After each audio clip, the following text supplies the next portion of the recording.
Hey everybody, Tyler Cruz here, also known as Always Dizzy. I am back from the 2025 New Year's Open. In fact, I've been back for about a week now. It takes a little while to get these tournament game recap videos up because when I come back from the tournaments, I have to get caught up with work and personal stuff, and then I have to analyze my games and make these videos. It's a whole process. So anyways, I'm ready to get rolling with these videos, and I'm probably going to post a new round every couple days. And yeah, let's get started. So my first round opponent was Justin Zhu from, I believe he's from Richmond, which is on the mainland. And as you can see, he was rated 2176. So just a few points away from being a national master. So he's one of the strongest players I've played before, and yeah, got paired with him on round one. You'll see me, as I always do during these videos, glancing over here and reading a bit because I have written notes for my game so that I don't forget anything. So what's interesting is that only a year and a half ago, Justin, who by the way is 14 years old, he was rated 1590 only a year and a half ago, and he shot up to 2176 in just a year and a half. There was just insane rapid growth from him. Just astounding, right?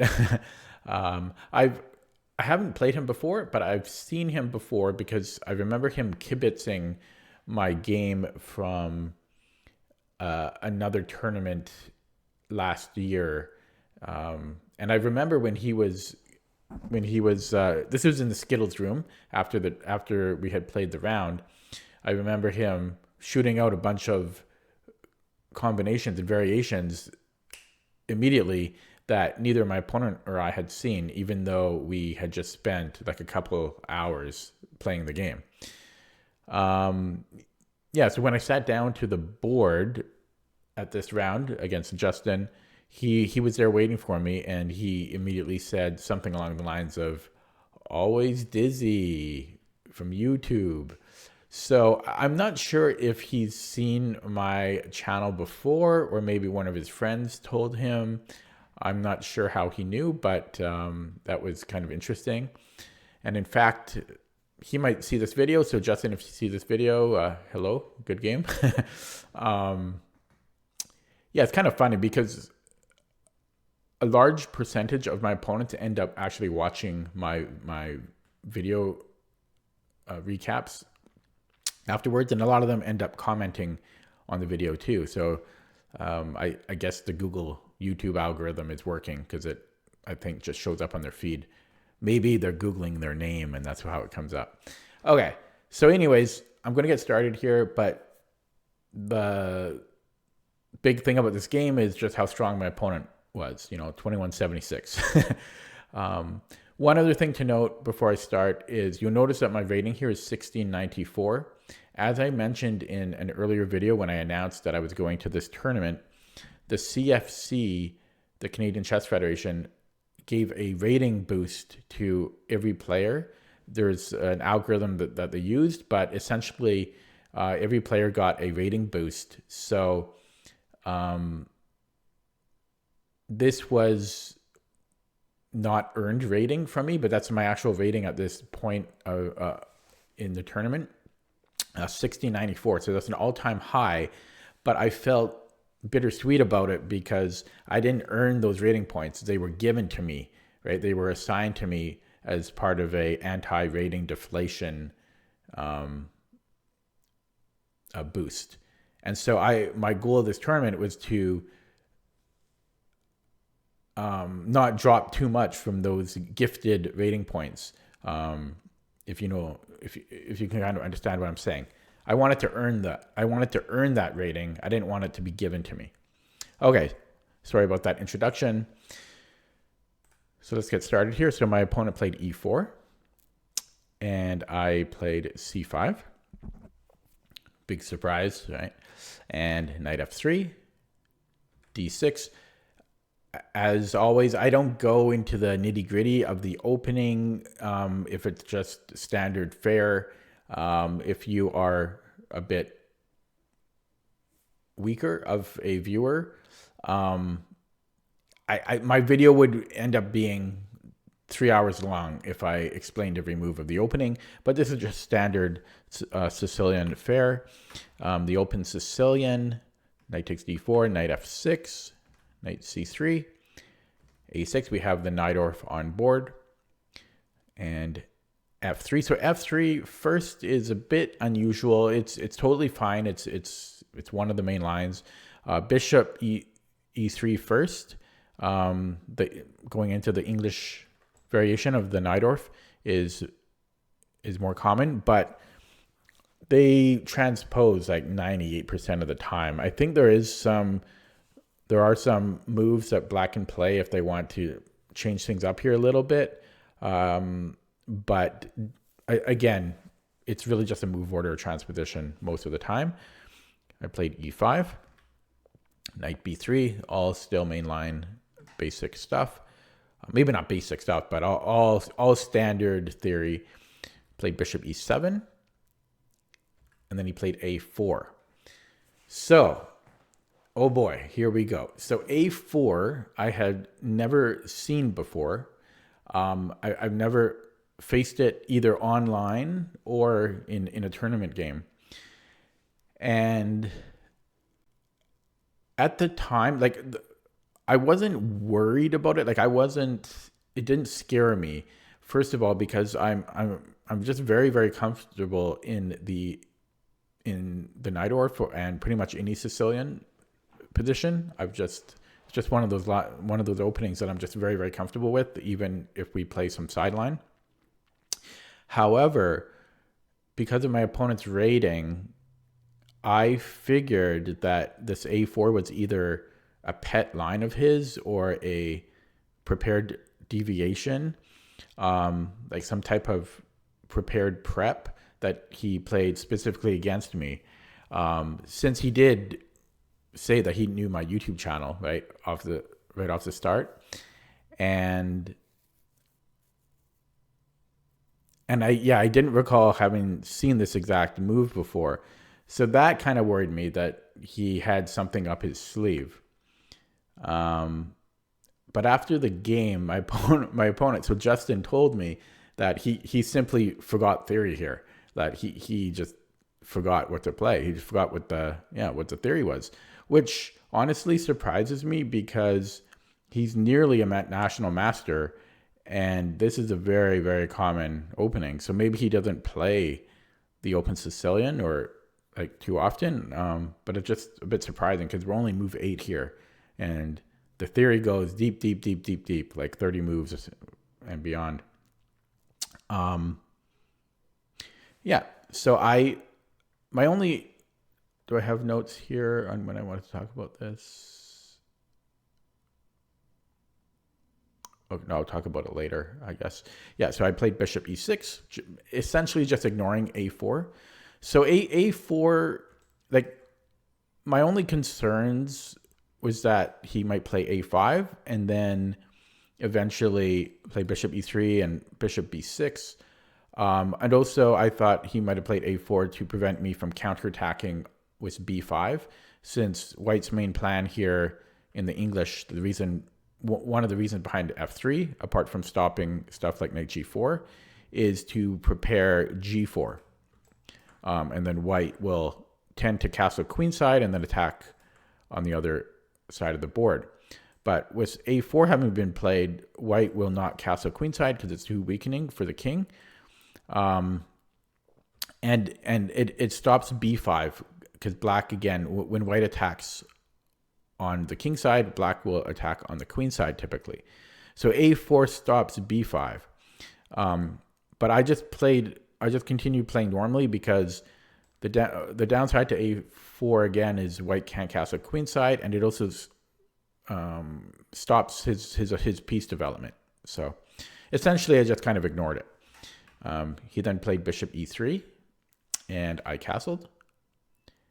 And here I was expecting Justin to play queen d2 or knight d5. Those were the most natural moves and the best moves objectively. But he played bishop d3. And I think this goes kind of in line with the fact that he just kind of forgot theory here. Yeah, I don't think bishop d3 is too good because it blocks the d file. So it's difficult for white to like castle or put a rook on d1 and have more influence on the d file. And it's just kind of an awkward square for the bishop, right? It's not, it's blocked by his e-pawn. It's just kind of an awkward square.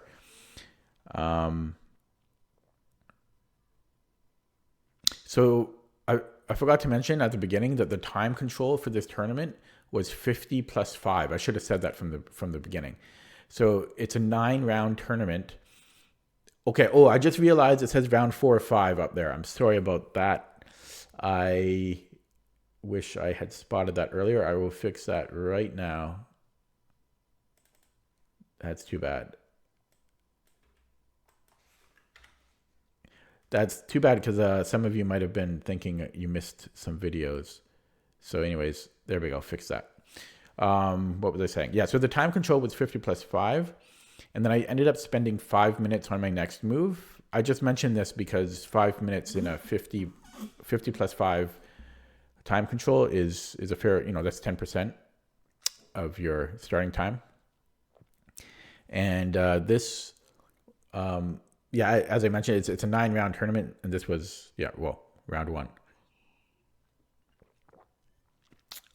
So normally in such positions, I will play knight bd7 with the goal usually just to play knight b6, which helps in turn push d5. So we have all this firepower breaking on d5.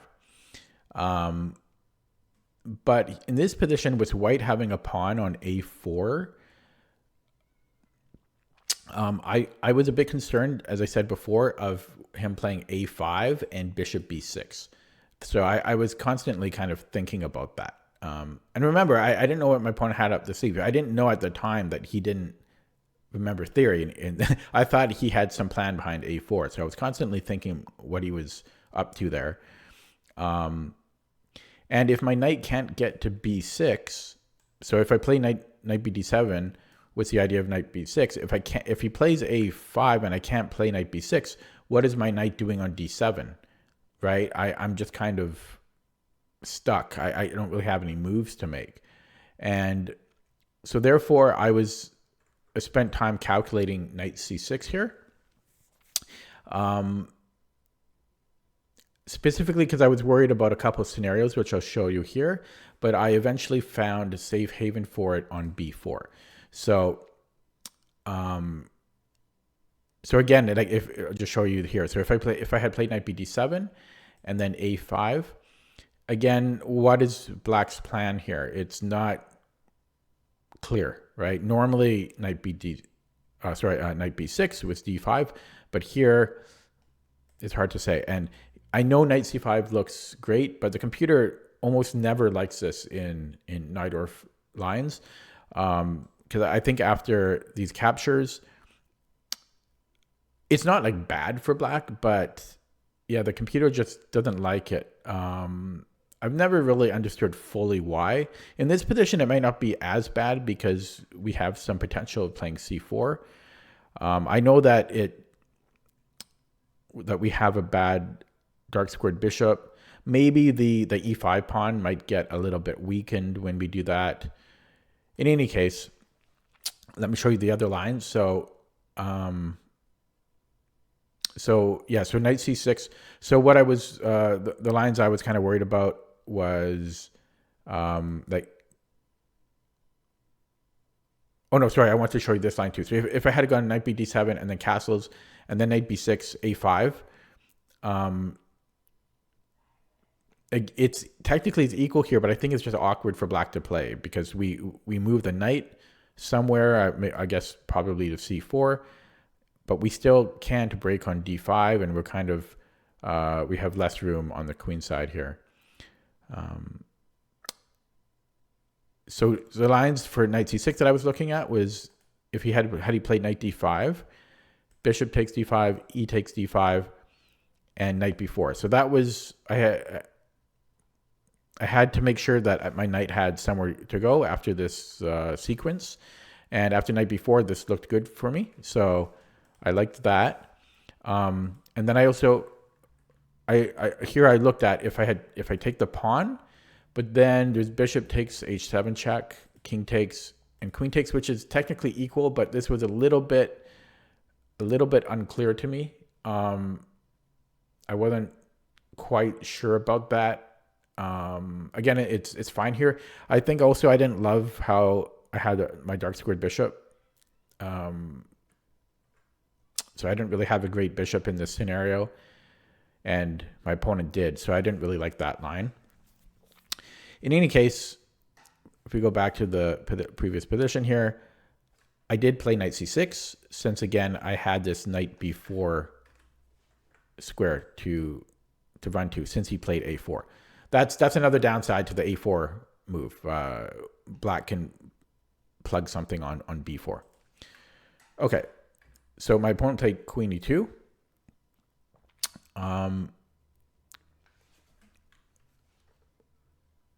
Yeah, opening up the d file for his rook, I figured was his plan. And then I played knight b4. So simply attacking his light squared bishop. And it also, because his bishop can't go anywhere, if he goes to c4, I can just trade, right? And then take on c2. So knight b4, in addition to attacking his bishop, so first of all, it gives me the option to take his bishop at any point, since he can't move it anywhere. And it also just puts my knight on a safe square where it can't be attacked by anything, since the pawn is on a4. And it opens up the c file. So it felt like a good move to me. Then my opponent played rook d1. So this was unexpected, and it's a bit dangerous for white. So while white plays actively here and kind of aggressively, by not castling, there's some dangers now along the f1 to a6 diagonal.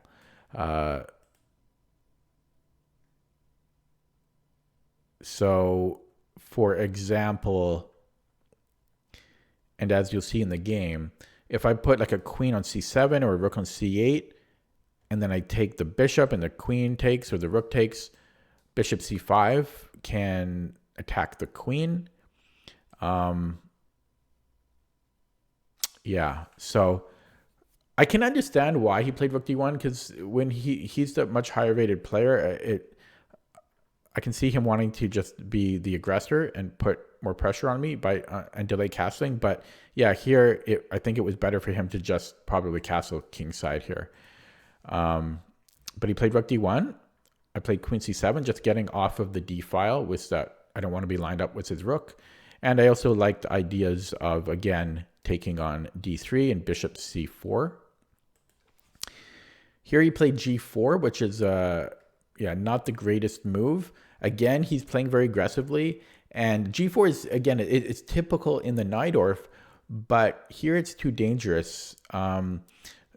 When you play g4 without the king having been castled, it's often quite dangerous for white, because bishop h4 is often available to black, and so g4 therefore is usually not played until after white has castled queenside.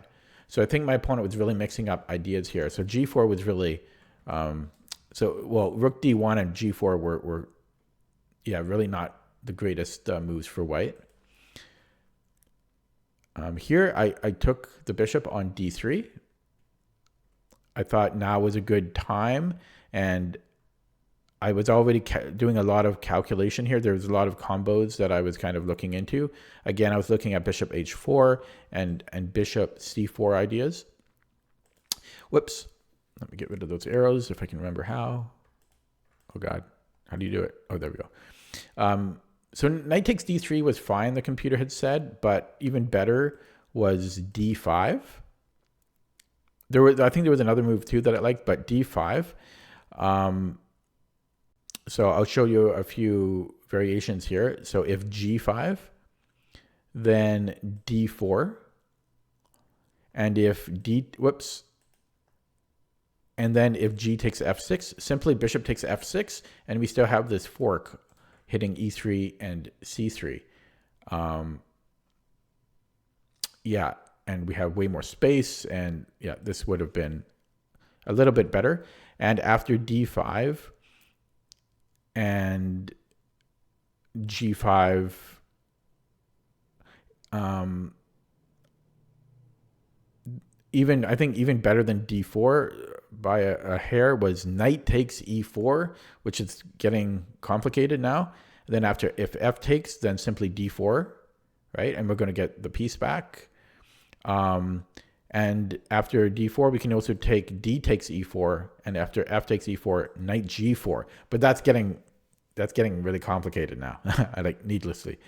In any case, after G4, yeah, I took on D3, but D5 was a little bit better. So I took on D3, and he recaptured with the queen. Note that he can't capture with the pawn, because then I can just take his knight, right?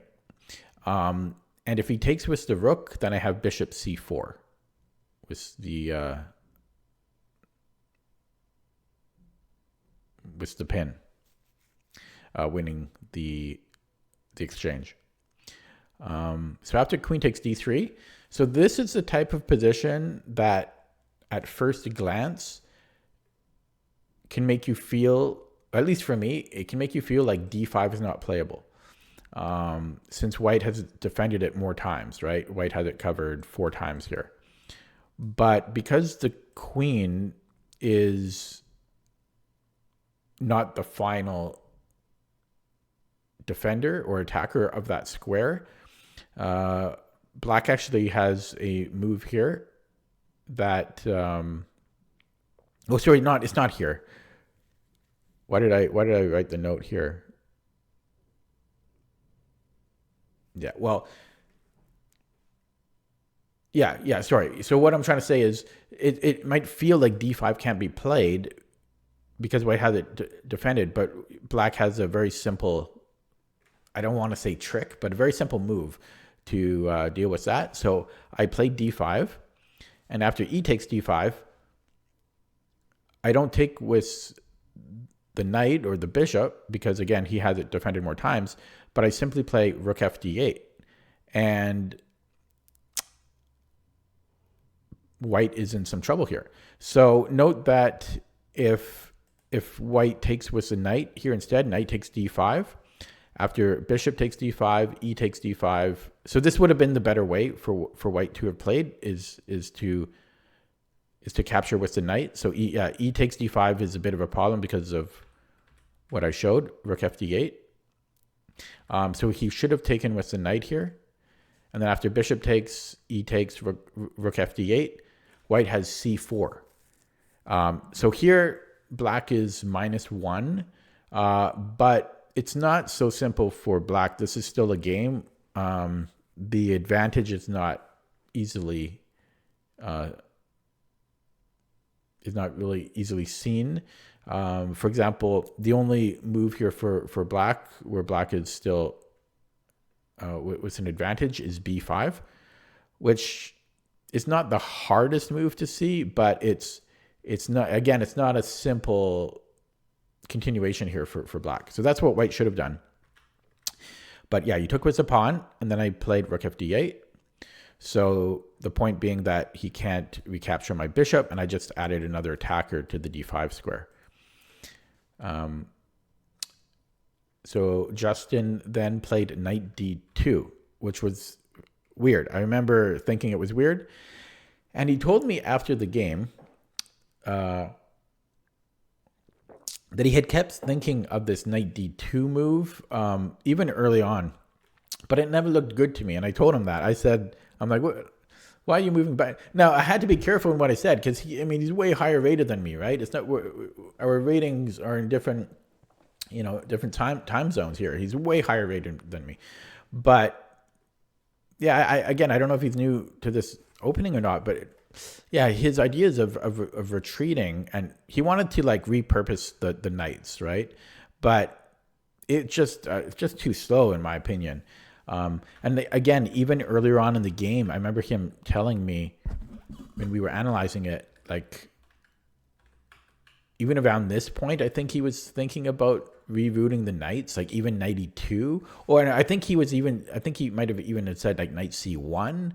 He was really wanting to retreat those knights. He said that several times. So that was surprising. Okay, let me get back to the position here.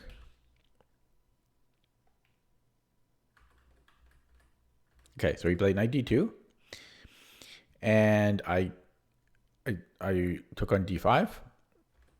Knight takes d5. Bishop takes d5. So yeah, here this was a tough choice.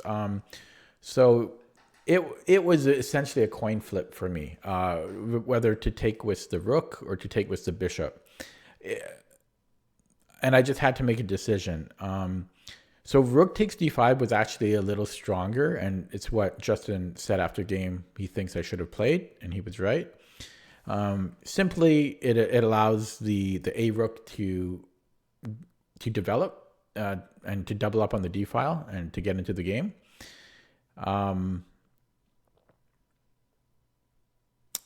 But the reason I took with the bishop is because bishop takes d5 held a lot of threats.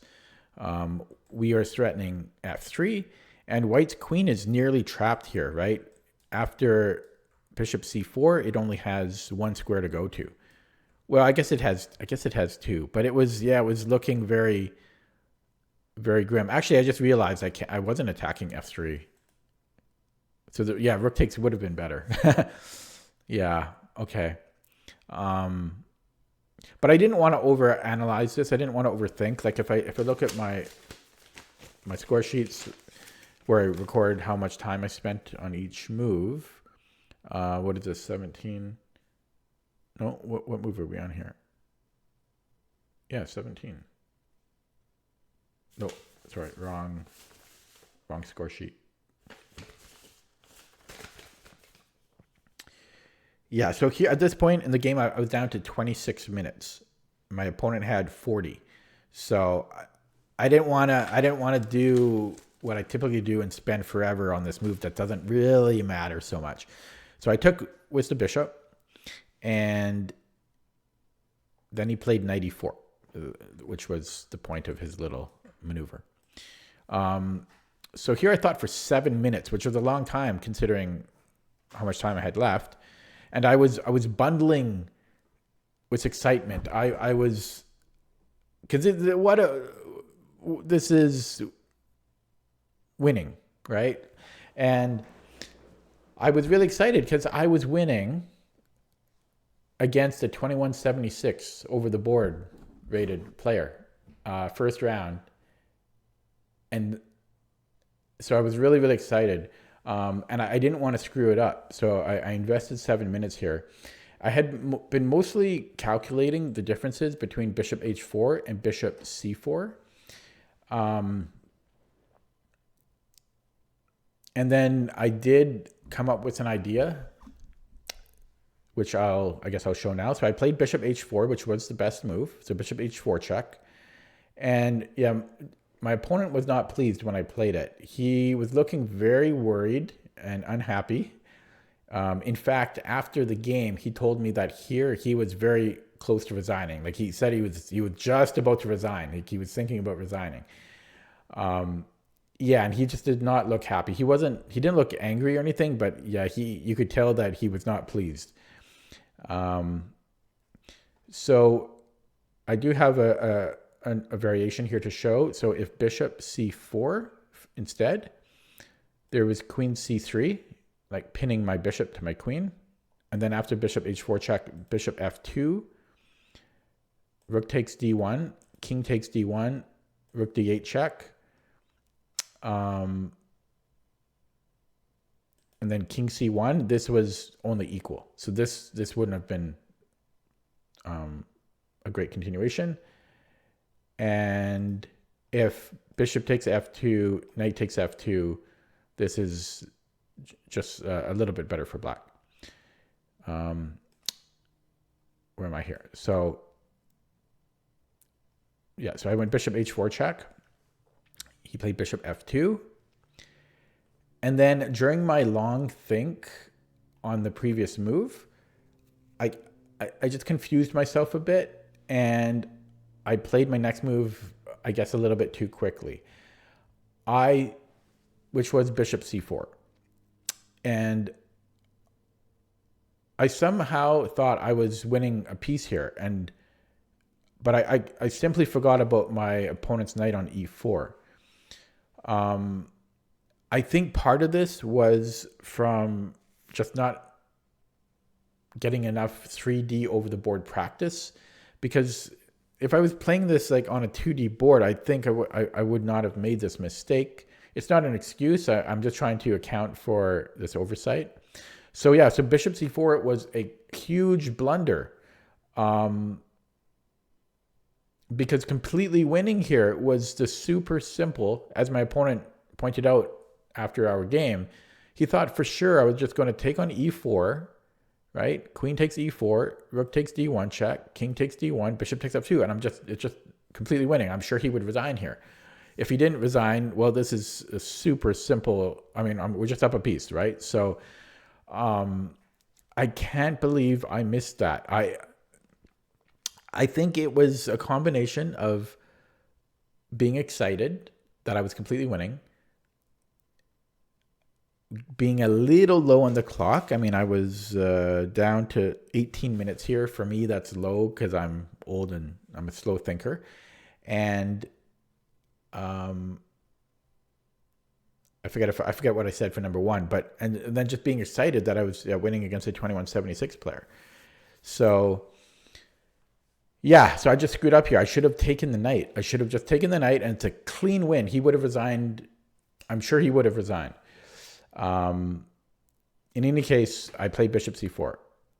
And I remember when I played it too, that I felt confident. I was like I wasn't like showboating or anything, but I was just kind of like leaning back in my chair. I was happy.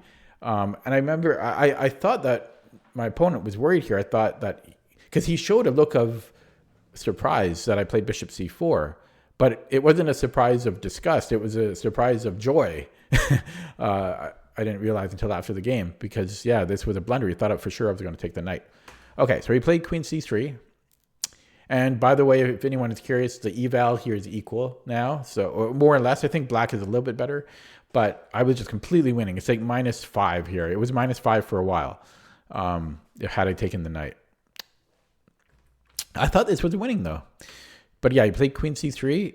I took the rook. So I had the right idea, but I forgot that his knight was protecting f2. So king takes d1. And yeah, it was here that I realized that I messed that up. And then I played queen d7 check. So here the computer prefers bishop takes f2 first, I think. Yeah, but I was down to 15 minutes at this point, and this was like a difference of like 70 centipawns. So these at this point on the clock, those shifts in eval don't really bother me too much. My main concern at this time was getting out of this queen pin. Yeah, so I played queen d7 check. He played king c1, and I took on f2. Queen takes c4. So what's funny is that, yeah, my mind was really clouded at this point because I hadn't even considered that he could take c4. Like I didn't even realize that my bishop was there. Essentially, I just thought he's going to take on f2, and I thought his knight's moving backward. I have more active pieces, so I just forgot that he could take it. I went bishop e3 check, and he played king b1. So around this point in the game, I was starting to get a bit worried. First of all, I was upset that I had completely blown my winning position, like just completely winning. And then suddenly the clock was starting to build some pressure on me. As you guys know, I just get really flustered when I'm even starting to approach low time. My opponent had 36 minutes here and I had 13. And so I had plenty of time, but again, I'm a slow thinker and it was only 5-second increments. So let's not forget that, like over the board, right? That's not much. And again, I'm playing a 2176 player. So I was getting a bit worried here. You know, I had my chance and I blew it. I played rook c8, attacking his queen. He played queen b3. And yes, it happened. I played b5. I was just out of it. My mind was just not there anymore. I played b5, forgot about my bishop. And he took the bishop and I resigned. Yeah, my mind was on, I wanted to open up some lines. I was just trying to open up some lines to keep an attack going and to be aggressive. I was thinking like, I don't know exactly what I was thinking. I didn't even really think exactly what I was going to do had he taken. I think I was going to take with the a pawn, but I had these types of ideas, but I just simply dropped the bishop and it was just terrible.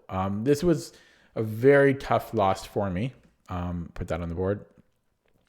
Again, I was just completely winning.